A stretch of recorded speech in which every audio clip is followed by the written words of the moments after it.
Hello and welcome to Saving People, Queering Things, the supernatural podcast where Dean says the phrase gender bend, but it's not as fun as it could be.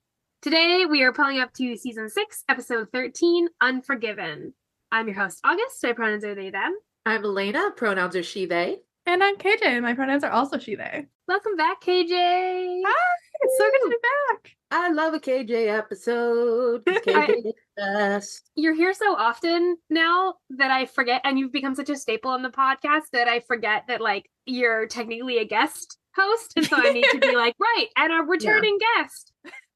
Anyway, this is KJ from Supernatural Opinions, and also And from our returning bestie. I don't think I've been here for a minute. Like, I've only been on Saving Throws. I don't think I've been actually here for a real episode of since season 5, which we recorded like so long ago with the 6-month strike. Like it's insert really audio clip of "It's been a while" here. This is the first time I'm here. This is like more than halfway through this season. Well, you picked quite an episode to come on for. Yes, that's true. You're going to be here a couple of times between now and the end of the season, so we'll get lots of good. Listen, more KJ is my favorite kind of KJ. Honestly, I just keep inviting y'all onto my show as well, just to hang out. I know. I feel like I've been on like a couple of your episodes recently. You've been on a lot lately. You need to come back, Elayna. Yeah. We'll get you on another one. Season 5's right around the corner.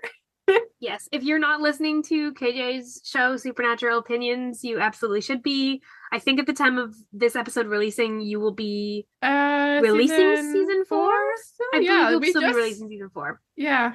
So if you want more Supernatural content, I keep forgetting that we're in the middle of season 6 because I keep thinking we're on season 3, and then I'm like, how did we get here? Where is time? Yeah.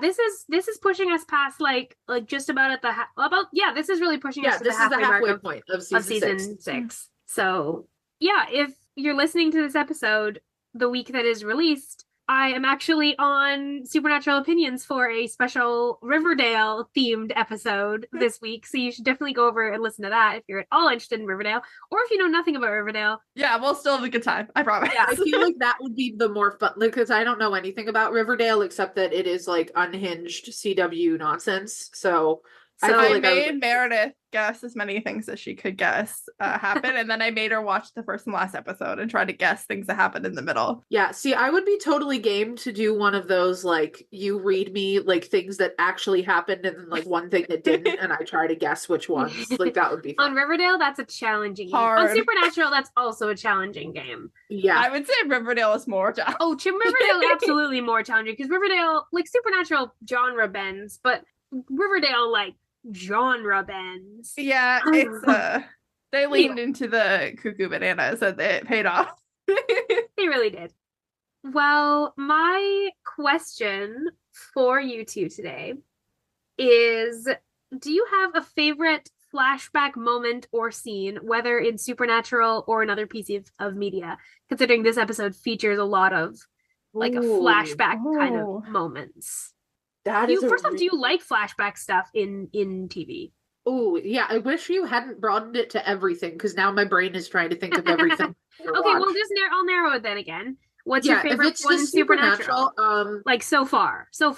Let's not spoiler anything. The first one that jumped into my brain is the Christmas flashback of Sam giving him the necklace.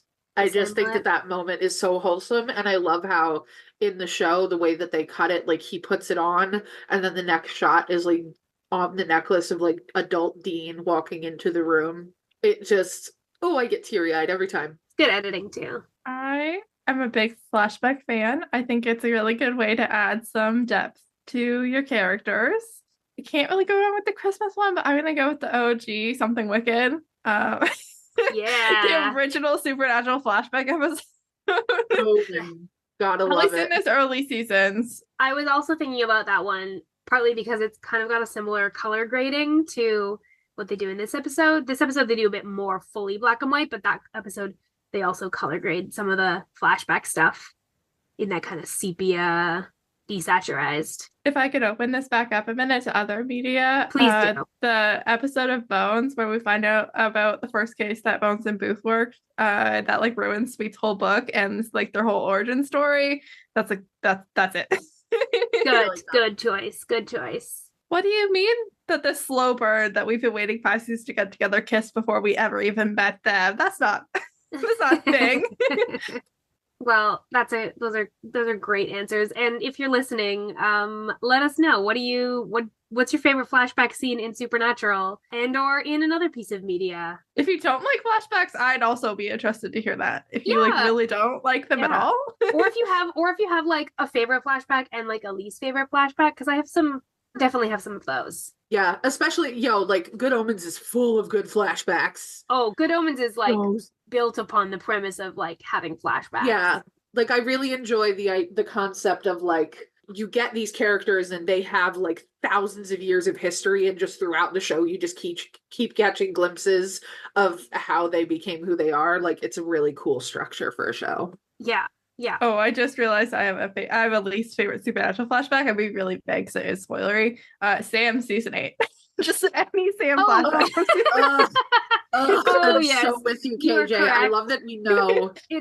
That is a bad flash. That's a bad flashback. It's not even the content. It's the way that like inevitably you see the flashback coming from 3 miles away by Sam's face doing nothing. By Sam's face doing that, I'm gonna have a flashback. Yeah. And like we go back and forth on Jared's acting in this podcast, and I've had a lot of like good things to say about Jared's playing of soulless Sam versus like Sam with a soul. But yeah, that season 8 moment is not great. But that's not where we are now. Where we are now is the part of the show where we catch you up. So if you haven't watched Supernatural recently, here is what you've missed on the road so far. Elayna, you're up to recap the show. Are you ready? No, I feel like I did this so recently and now I'm scared. That just means you've had practice recently. I don't do them because I am always 1 to 3 seasons behind. Yeah, we were gracious to you. I'm gonna try to blaze through as much of the early seasons as I can in short order. I'm being attacked. Excuse me. Bean, what are you doing? I see the little paw. She's in a playful mood right now. She just wants to swat. Kirk decided that she knew how to play fetch this week. So cute. She'll bring her toy. One day 3 days ago, she brought a toy to me she had it nearby me, and so I picked it up and threw it for her. It's her favorite toy, the little spring. And then she ran and played with it, and then she brought it back to me, and I was like, okay, this seems like a fluke. And so I threw it again, and she did it like 4 or 5 times, and I was like, are we playing fetch? Is that what we're doing right now?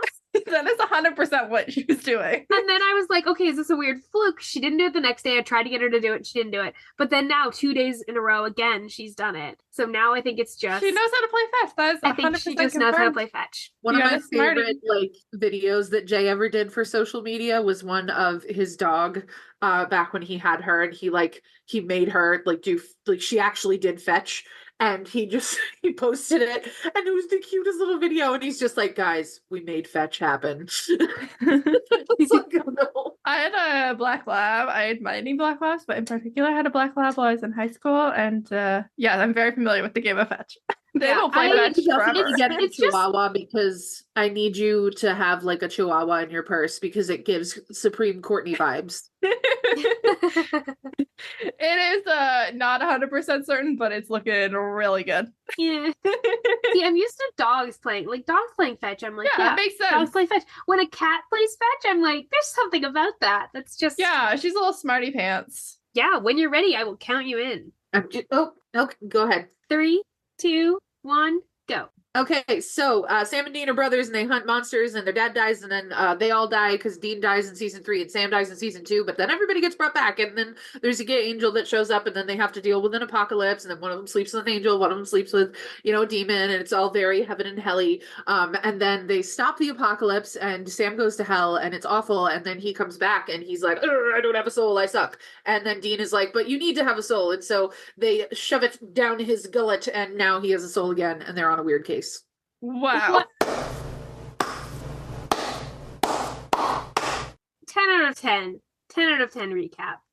You made it very relevant to exactly this moment that we are in. I wanted to spend a decent chunk of time on season 6. I think that was a good choice. Yeah, I don't want to mess with the audio, but Noah, throw a slow clap in there for me. KJ is now going to recap this episode. Whew. Let me know when you're ready. I think I'm ready. All right. 3, 2, 1, go. Sam and Dean break the cardinal rule of saying things are quiet, and they're punished for it immediately. They head to Bristol, Rhode Island on behest of a mystery test that amnesiac Sam can't trace, where it turns out that Sam and Samuel worked a case the previous year, and so Sam took a healthy sampling of the local brunettes. Sam and Samuel sacrificed the local sheriff to get their spider nightmare monster and didn't realize he was turned, and is now specifically out to get the people that Sam slept with, and they have to deal with that situation. I have 4 seconds left. And so the I either wall's spoke broken. way too fast. Oh, I forgot about the wall. That just means you're a pro. The only thing you're missing is the wall. Is that the wall? I did is forget broken. about that wall thing. I just probably did not realize that was the very first time that that happened. Hey, it's all good. But- We are. All right, that brings us to our episode mixtape. It's time to pick us some music to accompany us on our journey this episode, and here is what we have this week. Elayna, what do you have for the episode mixtape this week? Sorry, honey. I just bopped her in the head because she came up behind me. Hi, sorry. So my pick for this week, for pretty obvious reasons when I say the title, is Don't You Forget About Me by Simple Minds. Great Just choice. I just decided to be very on the nose because that's a song that I very much enjoy, but I liked how it has the lyric as well, like, tell me your troubles and doubts, giving me everything inside and out. Like, Sam is dealing with so many internal and external struggles in this episode that it just, along with, having a title about not forgetting someone, it just seemed like it fit. Kirk, Hi, honey. Hi, honey. Hi, love. By Simple Minds 3. Yeah, it's because Kirk is committed to standing on the keyboard. I love the commitment to the bit, Kirk, but you gotta not. My cat loves to walk on the keyboard. She knows she didn't turn the Zoom call off. She didn't stop recording. Oh, good things. So we're good. We're good. KJ, what about you? Oh man, I'm so excited for this pick, and I think you're gonna be excited. I love when people don't put their pick in the document so that they can reveal it. But yeah, I wanted to the reveal. right choice. I'm picking an acoustic cover of a Taylor Swift song. Oh, yes, you are. By Jonah Baker, who does incredible covers of a lot of people, but specifically Taylor Swift. Like, has done multiple Taylor Swift covers, and they're all incredible. Okay. Ooh. And this is a song I often associate with Sam Winchester, especially when he's forced to reckon with some of his more harsh aspects or actions. And that song is Antihero. No. I love it. It just really has always felt like a Sam song to me, like from the second I heard it. But specifically the lyric, "Did you hear my covert narcissism? I disguised as altruism, like some kind of congressman." That is such Sam-coded lyrics.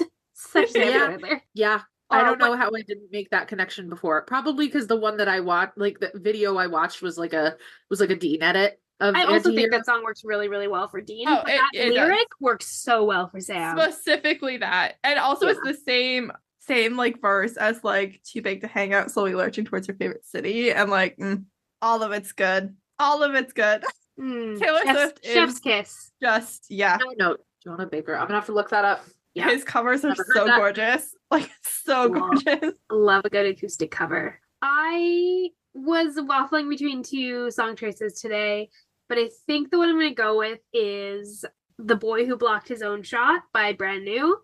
It's a song I've had in my Sam playlist for a while to use. So glad I'm not the only one who went to their Sam playlist and scrolled till they found an appropriate song. I went to both my Sam playlist and also your Sam playlist. Oh, so I am honored. Because they were the 2 playlists that come up when I search on my Spotify Sam. They're the 2 playlists that come up. So sorry to report, I do not have a Sam playlist. You can borrow mine if you ever need it. We both have good ones. Yeah. Mine's called Sam Shine, and it's my favorite thing. It's a good playlist. It's a good playlist. I appreciate yours because yours I think is more well-rounded because you're a Sam stan. So I think you have like the more well-rounded Sam playlist, and I don't have a Dean specific playlist. Yeah, and it's not because I don't like Dean, but it's because it's really hard for me to like differentiate the two in my brain. Totally fair. I have a really, really extensive Dean playlist that I'm very proud of. That one I would expect that. Curated. Anyway, this song, "The Boy Who Blocked His Own Shot," has lyrics like, "I hope you find out what you want. I already know who I am. Ooh. I'll grow old, start acting my age. be a brand new day in a life that you hate. It just kind of got the right like sense of like regret and self agony that Sam is going through. That like line about like heart that's harder than stone. Like Mm-hmm. when he's soulless, like that's really just who he's behaving as. Yeah. And it's got the chorus goes, call me a safe bet. I'm betting him not. I'm glad that you can forgive. Only hoping as time goes, you can forget, which was the kind of thing that sealed this episode in that concept of forgetting. It's a beautiful song. That's really good. I love Brand New. They have a lot of really supernatural coded sort of songs. I've used them before. I will use them again, but that's my pick today. Love that. Love it. All right, we've got our mixtape playing, so it is time for this week's hunt. And today we are exploring season 6, episode 13, Unforgiven, through the theme of rumors. Some content that may come up in this episode are topics of kidnapping. There's some gender-based violence-ish. Some cheating storylines. Yes, and of course, like hell trauma. That's just sort of a consistent one this season, but it will come up specifically at the end of this episode. As always, listen at your own discretion and with caution, and we will treat these sensitive topics with as much care as we are able to. All right, where do you want to start with this episode? I am going to start us off by not being totally on topic, but that's fine. Vaguely on topic. 6 months after this episode comes out, ish, approximately, we're going to have an episode where we defend everything that Sam Winchester's ever done. And we basically just wrote off this whole arc. And then watching back this episode, I was like, oh, man. We basically just excused anything Soulless Sam did. We're like, he wasn't himself. It doesn't count. But he's pretty bad things. Yeah, I felt vaguely bad about our just writing off at all Soulless Sam. He just gets a pass because he was soulless. And you're like, well, our Sam would never do that. Our Sam would never do that. But also Sam very much does do it. Yes. Yeah. Sort of the whole crux of this episode. He's like, let me make this perfectly clear. Like, I did these things. Like, this was me that carried out these acts. And I had very much thought about the women aspect, like the cheating aspect, but I had kind of forgotten about the straight up murder Sam tries to do unsuccessfully in this episode. Yeah, the willingness, I think the thing that got me was like the willingness to just use someone for the sake of a hunt. Literally like, let someone die, on purpose. And to just let someone be bait, and that your backup plan was not a backup plan to protect them, but was a backup plan to just sort of shamelessly use them, and the lack of shame there. And obviously, like, Sam now with a soul has so much shame, like has an overabundance of like unhelpful guilt and shame about this. Yeah. And it isn't really his fault, but also, like, yikes, Sam without a soul, yikes. Yeah. Yeah, this is one of those episodes that every time I go to do my rewatch, I entirely forget, like, what it is and what happens in it until I watch through it, and I'm like, oh, that's why I forget this, because it's just, I really am not, like, that's one of my least favorite arcs in all of Supernatural is Soulless Sam, and so this episode is just so heavy on that, like, it's one that if, by the time we get to our end of, season 6 recap, this will probably be one of the episodes where I'm like, yeah, I could have skipped that. This will be in your low moment for the season. Yeah, I think it's sad that Sam is such a douche nozzle. Like, and the line that really gets me is when he's with Samuel and he like punches the guy and then he just goes, "Do we care?" Like, that's like the epitome of Soulless Sam, I think. It's just like the inability, and we talked about this a couple times already, like while we were before we had the reveal. Yeah, before we had the reveal, we talked with Noah a bunch about like the thing that is off about Sam is that he doesn't seem to care. And that's what's the most disturbing is like Sam, one of Sam's primary personality traits is that he cares. And that contrast again. But I will give it to Jared. He really does act his butt off this season in terms of giving us like a very physically different performance as Soulless Sam than when he's actual Sam. Yeah. And it's funny because I feel like I didn't realize like a lot of the like Samisms and quirks until like having them they were gone. Yeah, once they're gone, I'm like, wait a minute, no, you're supposed to care and be really sweet and tender and nice and just floofy. And he's got a lot more like soft, I would say, kind of movement. Yeah. I feel like Sam's always like been so tall that like he's always trying to like make his body like less intimidating to people, like when they're talking to them. And like Soulless Sam does not give a fuck. Soulless Sam doesn't do that. That's a really good analysis of it. Yeah, he doesn't, and Soulless Sam is very strategic about using his physical presence to get what he wants or needs. Describe their relationship as athletic. Like, dear God. For that scene that Elayna was talking about where Sam punches at the sheriff, the thing that I noticed is that Sam and Samuel get in the car and they leave that cop unconscious on the middle of the road. Like, they don't even pull him off of the road. Like, anybody could come along and just hit his body, like, while he's unconscious. He should not be alive. He should be dead. Yeah. Like, they basically left him for dead by leaving him in the middle of the road unconscious. I was like, okay, you knocked that guy out, but you didn't want to bring that guy off to the side of the road so he doesn't get run over by the first person who comes over the hill too fast. Like, okay, so this is gonna bring me to something that one of the things I wanted to talk about with this episode, which is like, yes, Sam has some shit to deal with from the time he was soulless, but you know who I really want to hold responsible for a lot of Sam's actions? It's fucking Samuel Campbell. The man who's allowing this to continue, who just doesn't bat an eye, and like, as the person with a soul in this scenario, like, yes, he doesn't know Sam, but as the person with a soul, in retrospect, we can hold him responsible. And starts calling Sam out on doing crazy bullshit like this. Like, and immediately Dean putting is like, controls what the fuck? Yeah, Dean is immediately like, something is wrong with you, so I'm going to be the moral compass until we figure out what the fuck is wrong with you. And so I'm not going to let you make decisions. Samuel has a really fucked up moral compass to begin with. Yeah. Because he's got a soul and he's allowing this shit to go on. Yeah. Samuel pisses me off, as is well documented. But this episode, I forgot that we have so much Samuel in this episode. I also forgot that some of the most Samuel that we have in the whole season. Like, it's a lot of Samuel. I also had a Samuel suspect note, and I did preface it by saying I know that we don't love Samuel because I know how much August hates Samuel Campbell.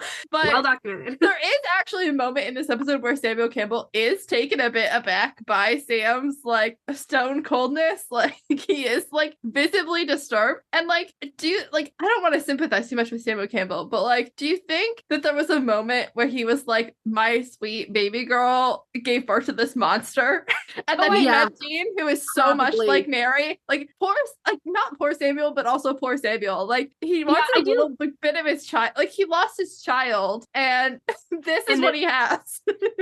Yeah. That's a murderous lumberjack. And in any other circumstance, Sam would want this connection so badly, and like this would go so differently between them. Like, this is just not good for either. No, and I do feel like for Samuel, like, I don't expect Samuel to have the same effect on, or like even take the same responsibility for Sam that Dean does. Like, Dean, when he gets back, he immediately took a lot of responsibility for Sam. Off the road. Yeah, but at least like I would expect more from Samuel than what we get. But I do understand like that. I think it's a certain point he's a little scared of Sam, or at least a little bit like he knows Sam's capabilities as a hunter and his size, physicality, and like I don't think, as much as Samuel is technically like the one in charge in the hunting relationship between the two of them, I don't think Samuel has or tries to have much control over Sam's like actual. I agree. I bet you Samuel was so pissed when like for a year Sam was like, don't bother Dean, and then he met Dean and he was exactly like Samuel's daughter. Like, yeah, that must have been so jarring for him to be like,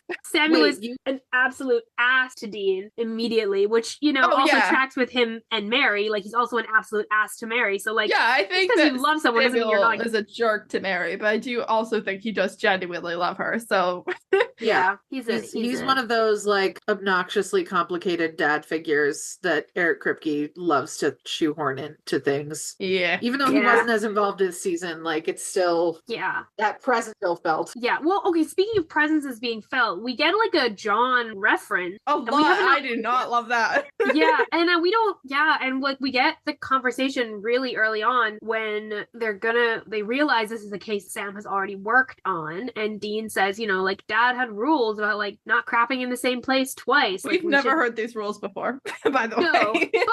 but also we do kind of we have heard about John's rules before, like because it seemed like they were very arbitrary, and they were also very like whatever was most convenient for him to get his way, as like John to get his way. This is actually a sensible rule, I will say. Yeah, it's a very smart defense, but this rule makes sense. Yes, this is. The wording is a little uncomfortable, but the premise is valid.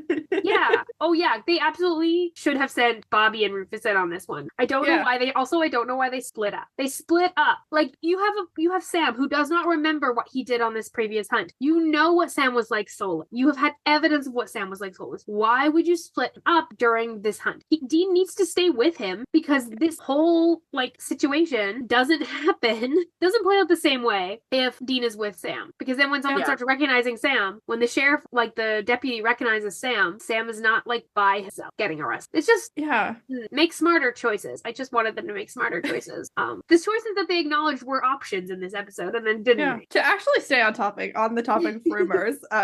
Yes. Oh, I was actually go for it. You're probably gonna say what I was gonna mention. But it's like a little bit ironic because like soulless Sam would have immediately recognized the connection as soon as like the first like one or two bodies dropped in this town, but not cared, so probably wouldn't have done anything. Whereas Sam 2.0, Sam with a soul, whatever you want to call him, like cares very deeply, but didn't remember anything to realize that this was a trap for him. Like, it just Sam's good at pattern recognition, Sam. He really is. He's just so thrown off right now. Well, even though he knows cognitively like a little bit of what he was like soulless, they haven't told him much because they're trying to not tell him. Specifically not telling him anything. And I don't think that Dean got to, I mean, I guess Dean did a little bit see that Sam was a little bit girl crazy when he was soulless, but like not enough. Like not enough to like predict. Not enough to realistically predict her biblically. Right. I was like this. I Dean ever really saw much of that, and then I remembered clap your hands if you believe, and I was like, never mind.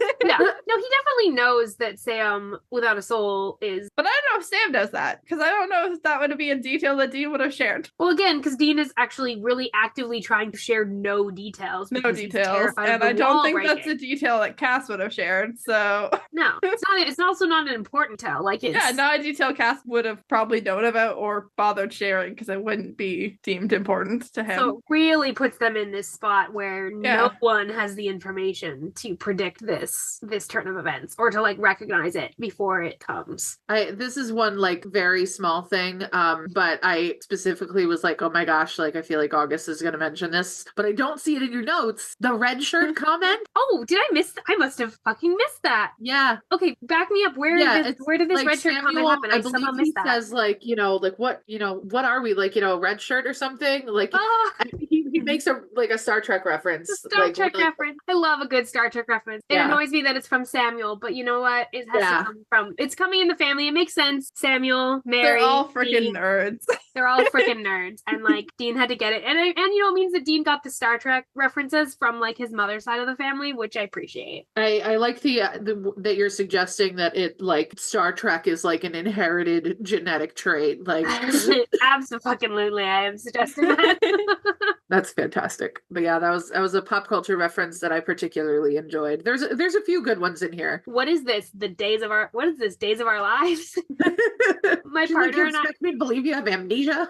My partner and I are watching. My partner's never seen Friends, and so we're like never seen it in its entirety, like chronologically. And so we're watching Friends chronologically for the first time in like I haven't seen it chronologically. There are some things in Friends that have not aged well, but I think overall it's still worth seeing all the way through at least once. Exactly, it's and like that's what I'm finding. It's like such a cultural touchstone. Like there's so many conversations we're having when seeing things in the show that are become sitcom staples, and I haven't watched it like concentratedly watched it in a number of years, so it's been really fun. But anyway, that's the Days of Our Lives reference. We're right in that arc right now with Joey's Days of Our Lives appearances, and it's very fun. And yeah, I like this reference. Fun one. They have a conversation, like to switch this up again. They have a conversation with Samuel about like hunting with a family, which I think was really interesting, and I want to hear what the two of you thought about that conversation. Because I don't know, Samuel's kind of weird about it. I think Samuel is kind of weird about it, and I am once again mad at John Winchester for handling it completely wrong, because like we don't know a lot about the Campbells, but we know that they lived in Lawrence for at least a couple of years. They had their name on the freaking mailbox in that episode. seems like Mary at least had some semblance of like going to school and like normal maybe teenager moved years. around a lot, but it doesn't feel like to the extent of John moving them around. They lived in a house and not in a fucking motel. Like it just feels like, you know, maybe they didn't know what to do. Maybe it was hard, but it does seem like they kind of sort of figured it out. They kind of had a little bit, and I feel like we've talked about this before, and I don't remember if we talked about it when we covered the flashback episodes with Samuel, or if we talked about this on Wayward Parents when we were talking about Winchesters, but we talked about how, like, they almost do kind of have both worlds. Like, they figure out a way to both be a hunting family and be part of, like, their community. They have family dinners, and Mary goes to school, and she knows the local kids, and... Yeah. And she's still also, like, a hunter. Buffy summer, you know? Yeah. And and like I don't want to give Samuel credit for very much, but like he does a hell of a lot better than John does. Yeah. Respect. And it helps that he has a breakdown. I think that's a balance Bobby can struck. Like I think Bobby, given the chance, could have raised the boys like that. Exactly like that. Bobby does. Bobby stays in one place like Bobby effectively does, just doesn't have any kids. But he stays in one place. He has involved in his community. And then he raises two boys. Oh, I have no feelings about that sentence. Not at all. Soulless Sam like says family just slows you down in a line that I'm glad that Dean didn't have regular Sam would never. Yeah, like what regular Sam's been a little harsh about family, like not thinking about family the way that Dean thinks about family, allegedly. I don't know how much I buy into that. I think that they're quibbling over very small things in those particular moments. I think it's a fine line, but insulted Sam would never say that, just in general, let alone to Dean. No, Sam has said multiple times, like often talks about how family, like, it's the only reason he's doing this. He wouldn't be doing this otherwise. And also like family, yes, family is a liability in the sense that like family is a way that you can get hurt or a way that your family can get hurt. But that's like not the same thing as saying family slows you down. Like Soulless Sam is so focused on the hunt that he like doesn't care about anything else. Yeah, that's the whole thing with the Enverse episode. Yeah. Like Dean was like, let's just stay away from each other forever, and then immediately they were like, that's actually never gonna work, never mind, that was a bad plan. That would actually bring about like the worst of conflict. It actually makes us like being apart is the worst timeline. Well, it's like really interesting because like I think Sam and Dean end up being each other's conscience so much of the time, like they kind of keep each other in back. I think that they would really struggle when they're apart. I mean, case in point, Soulless Sam, like well, and even like once Sam has a soul, like before, like when they're back together before Sam has his soul, it's off because they're so used to like balancing each other out, and without Sam's soul they can't do that. So Dean's carrying all of the responsibility for like making decisions and the morality of their situation and like hunting and everything. Back in season 1 that was a big thing that they did, like of like what's a monster, what's not a monster, like who are we to make this decision. Like that was a big part of their dynamic. And they're both correct and incorrect at certain times. Like they just have different ways of looking at things. And that's sort of the like cool balance that the show strikes, is giving us both, having neither of them. They kind of land on a code that the two of them follow of like, hey, if you haven't ever killed anybody, it doesn't matter what you are, like just don't kill anybody or else we'll be pissed about it. Like Andy and now that Sam is back with a soul, they're kind of like having to like renegotiate that code a little bit. Sam's almost swinging a little too hard in the other direction now that he feels bad about all the things he did. And Sam is trying to, again, like this is so super, we've seen this with Sam before, like in the beginning of season 5, like Sam trying to atone for like what he does kind of tend to do that. And sometimes swinging really strongly to like an extreme. And like they just feed into each other's guilt complexes, like always in the situation. Dean, low-key Mel Gibson apologist in this episode. I was not a fan of that moment. Back then, that was not like. Even back then, that was. If we're gonna give anybody a pass, can it not be Mel Gibson? Like even in 2010, like no. No. I was like, because it was in the context of like Sam catching up on what he's missed over the last year and a half, and like I feel like at that point we knew enough.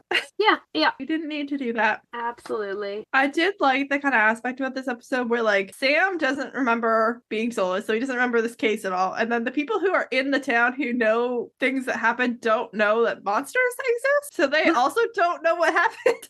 And so it's all like bits and pieces, and like Sam and Dean are just like trying to piece together what Sam and Samuel did. I don't know where Samuel's at this point in the season, but like, couldn't we have called Samuel and asked him? I honestly think we should have called Samuel. We should have called Minute. That's hilarious. I had not even considered that until just this moment. Neither did Sam and That would have Dean. alleviated like so many problems. You have someone who would know everything that happened. And I know we're not talking He was literally there.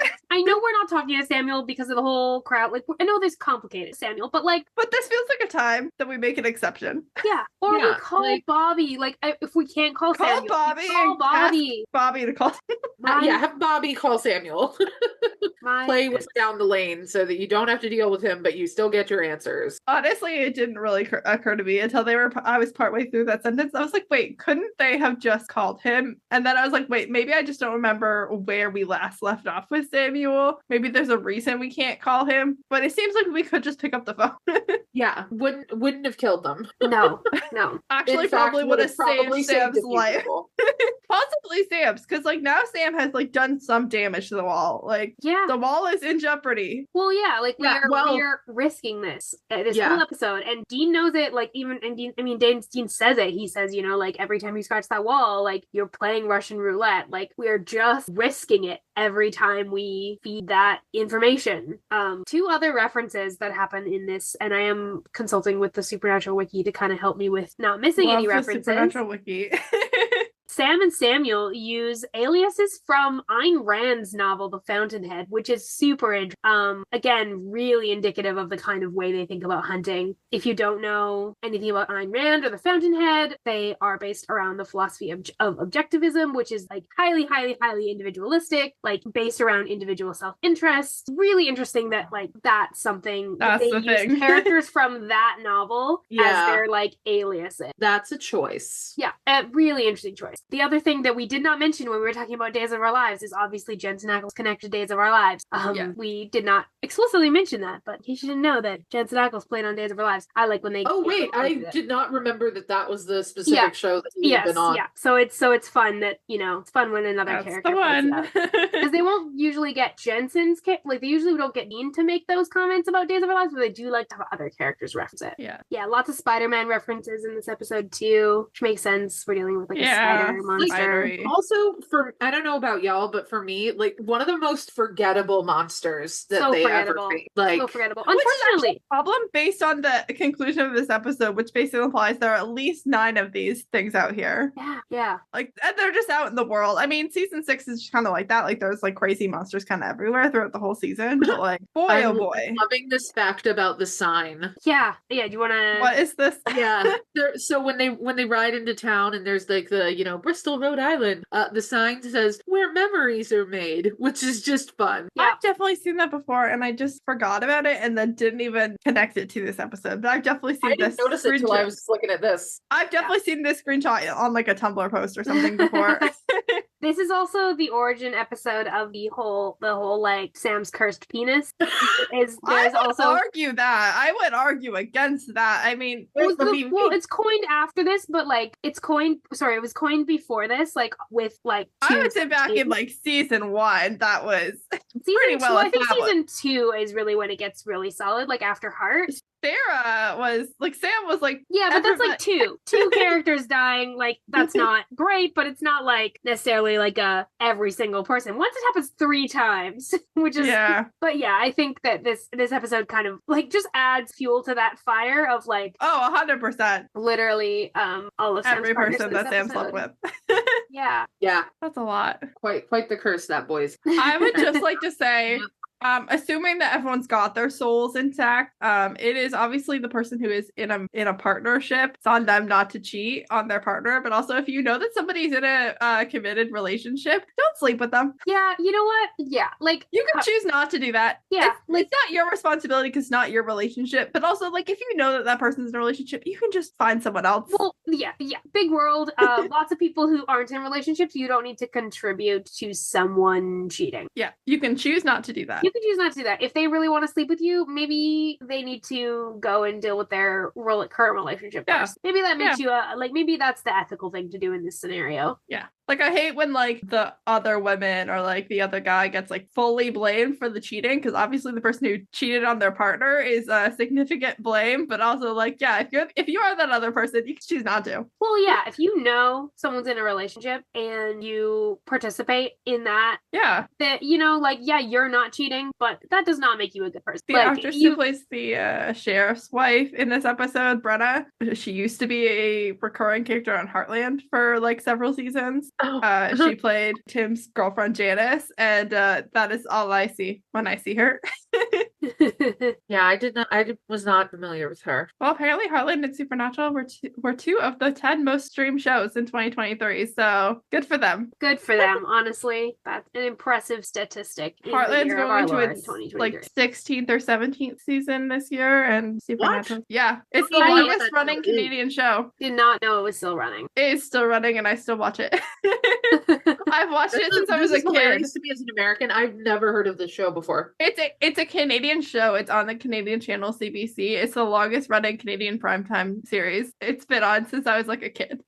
Good shit. I think I've watched since like season 3 was airing. I've seen the whole show many times. I was gonna say, speaking of media as well, the title of this episode is also a reference to a Clint Eastwood movie. Yeah, most likely, again, which is fun. Oh, I mean, there's also a Metallica song called The Unforgiven that also could be a reference to, but so either of those is kind of a fun possibility. Yeah, I like both those options. They feel apt. And even just using Unforgiven as just a word, thematically works really well. I do love it when Supernatural has those episode titles that are just like, yes, this has several meanings. Nothing will ever top The Vessel for me in season 13, 12, whatever season that is. Yeah. Wait, which one? The Vessel. Oh, it's about as good as that other one that's around that time, The Spear.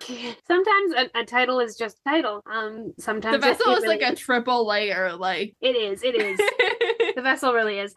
One day we'll have to do a top 10 list of like episode That's titles. on my list of discussion episodes. Oh, that's great. I would love to come on for that. I have feelings about a lot of I would also not mind being on that episode. Listen, I've got 2 TBD topics for season 5. I'm willing to throw that on the calendar right now.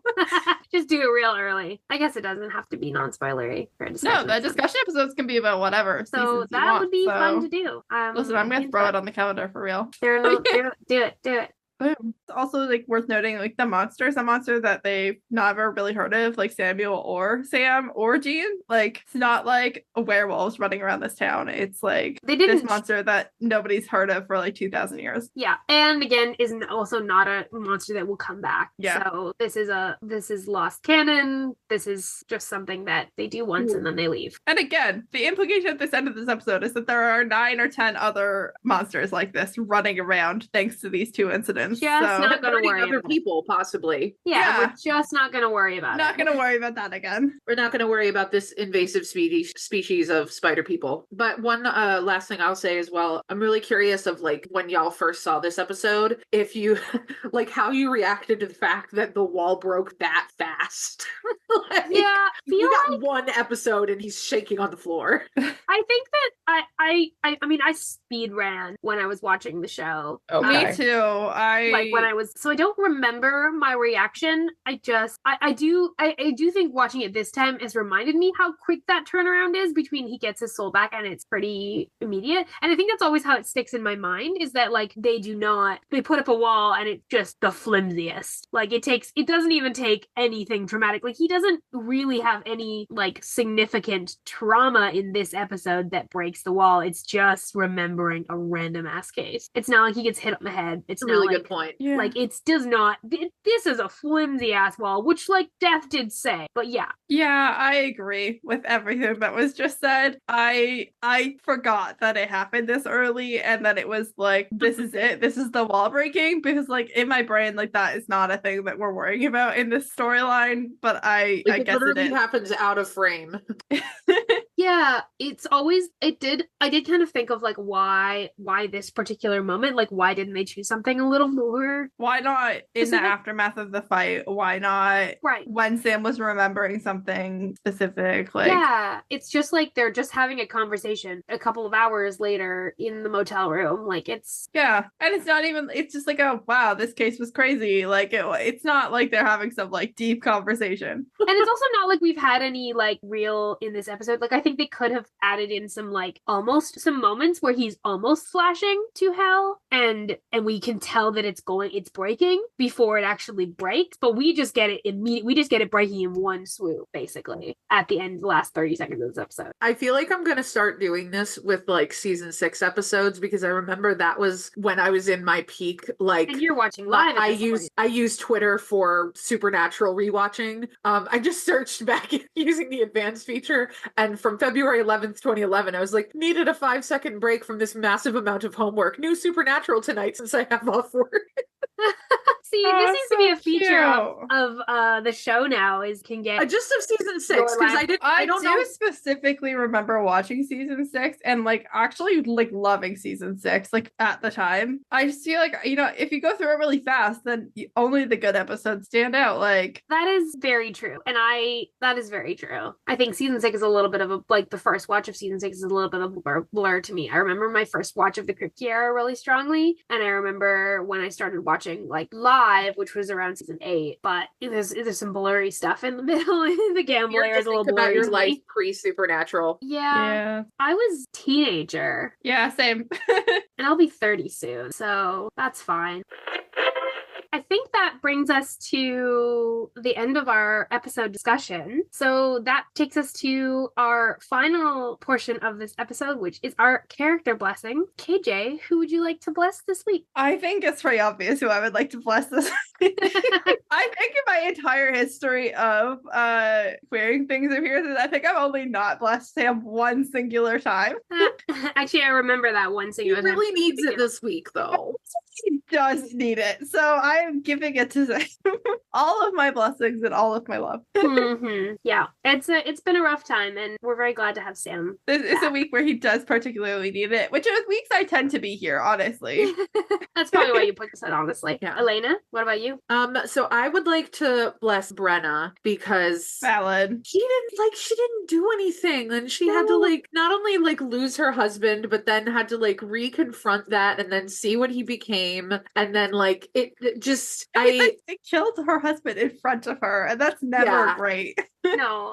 And just the way that because like there's something about Supernatural where like even when they have like a tough case, they usually get like a moment or two to like debrief or say goodbye to the people from that town or that case that they've helped. And there was something so huge and visceral about her just slamming the door in his face, and that's it. After everything she's been through, I mean, she gets Sam gaslit. has just ruined her life. Like, and so I it's horrible. Uber blessings for Brenna.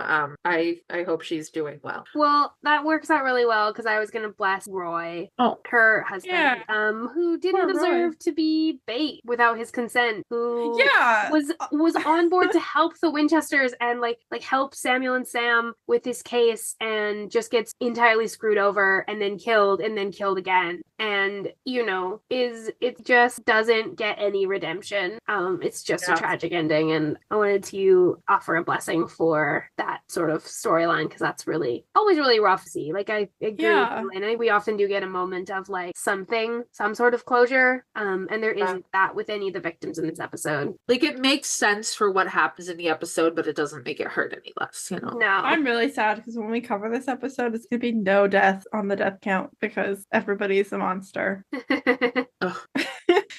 I regret my rules that I made.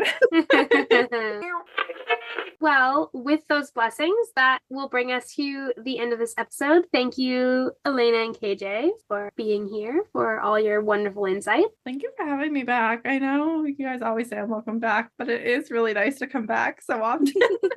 It's like having old friends in the house. You're like, yes, we're Yeah. gonna say it every time. The door's always I open. adore getting to do the two of you, so this was a delight. Yeah. KJ, where can the people find you on the internet if they want to find you? Yeah, the people can find me anywhere that they find podcasts. They can find Supernatural Opinions. And then also I'm on TikTok at SPN Opinions KJ and Twitter. I'm at SPN Opinions Pod, at SPN Opinions Pod. And then I guess AO3 also is where you can find me. And I'm at Supernatural Opinions KJ, actually spelled out. We will put all of those socials in the episode description. They used to be aligned and somehow they're not aligned. And then also I'm like at editing KJ on most things as well, like personally. If you want to find any of that, you can find it in the episode description, or you can Links look it up. doobly-doo. Yeah. Or just back here, honestly. I'll be back here. Yeah, you will. As well, we wanted to thank those of you who have filled out our Google survey, our Google audience survey. You're that delightful. Survey closed last week. We're really grateful for all of those feedback and thoughts. Thank you for listening to the show. If you didn't do the survey, also thank you for listening to the show. We're really glad that all of you are here with us. Thank you. So on that note, make sure that you are subscribed to Saving People Queering Things wherever you listen to podcasts and share our show with your friends. You can also join our free Discord server, find links to socials, and catch up on the latest season mixtapes all at our website, queeringthingspodcast.com. Also on this feed, we have some episodes that are Queering People Saving Those, which is all the people from Saving People Queering Things feed, all of your hosts plus me playing D&D every other Friday right here. So you don't have to do anything extra. Just stay where you're at. I'm writing down queer saves throw people because that's my new favorite thing. Bad lip reading. Be sure to ride along with us next week as we will be exploring season 6, episode 14, Mannequin 3, The Reckoning, through the theme of awareness. Thank you all for coming along for the ride, and we wish you a peaceful road until we meet again.